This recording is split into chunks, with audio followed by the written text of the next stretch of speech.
Hey, what's up, everybody? It's Michael Trenner with your e-commerce tip of the day, Ecom Mentor Monthly. So I want to start talking a little bit about bounce rates on your website, and we're going to give you a few tips on how to lower the bounce rate. And if you don't know what that is, it's basically as a visitor comes to your site and they come to a page, they kind of calculates how fast they're leaving the page, if they take any actions on your page, and there's certain things that can prevent that. So if you're driving traffic to your website, you want to really make sure that you're taking the proper steps into trying to have as low as a bounce rate percentage as you can. So there's some things that you can do, and one thing I want to do, this is definitely a little bit more technical, but it makes a lot of sense. And I did some research on this, and I went to a website called gtmetrics.com, and on this website you can actually measure your page speed, and you can see where you can maybe optimize your site in order to keep your bounce rate low, make sure your page speed is high, because you want things to load very fast, and you want things to load as fast as they can, so people,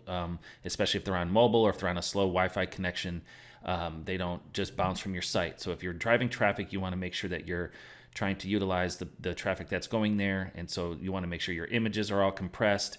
And there's a few other things that we'll talk about, but today I was going to talk about browser caching. And like I said, this is definitely more technical, but you can talk about this with your website development team, or if you have someone that you use to work on your website. And if you don't, you can always outsource this to somebody and just kind of refer back to this page. I'll put this exact article, this blog here, in this video in the comments so you can see it. But you can go to gtmetrics.com, and they have a lot of great things for you to find, to research and search about page speed. So what browser caching is, basically it's as people go to your site, it takes certain things in files, it takes certain things on that page to load.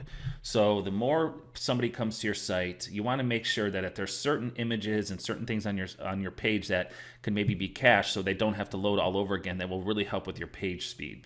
So as I come down here, it really talks a lot about it, and it says basically what I just said. It says, as a web page load, it includes all the HTML, the CSS, all the JavaScript, and all of your images. So if you have large files, so if you have a lot of images on your site, which hopefully you are compressing, I'm going to share a website with you where you can do that.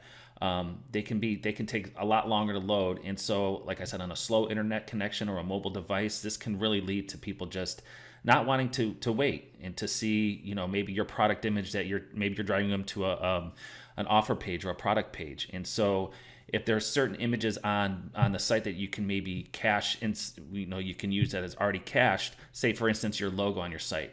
So maybe they've come back within a week or two. That page won't have to load that logo anymore. It's already going to be stored. So like I said, it's a little bit more technical, but you can read up on it. But this is something that you really want to look into.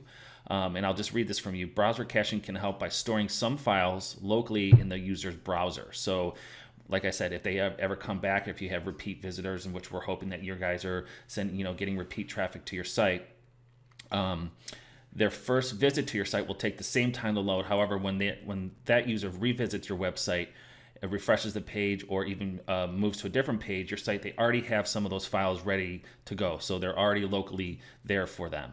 So that means it's just going to make your page speed a lot faster, and it's going to help with your conversions. So basically, why is it important? Well, what we talked about, the main reason why browser caching is important is because it reduces the load on your web server, which ultimately reduces the load time for your users. Okay.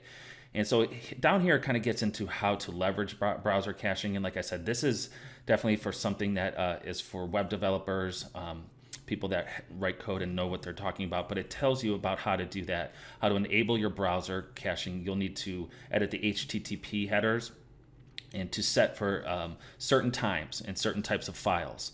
So if this is something very new to you, I wouldn't suggest going in here and trying to look at this example and trying to do things. You're going to definitely want to make sure you have some type of web developer to help you with this, but this is something that you can share with them and say, listen, let's go over my site, let's go over the things that I think we can do, because it gives you some recommendations on how to set that expiration date for certain images and files and certain CSS and HTML. So you want to make sure that you kind of look at this, and then you talk with your web development team or your person, and to make sure that you're not doing it too far in advance, because Otherwise, that's, if you have any sort of update to your site, they may not be able to see those updates. So if you change certain images, or if you change, the layout, if it's set too far in advance, they might not be able to see those updates. So again, those are just some things that I want you to check out. So again, it's gtmetrics.com.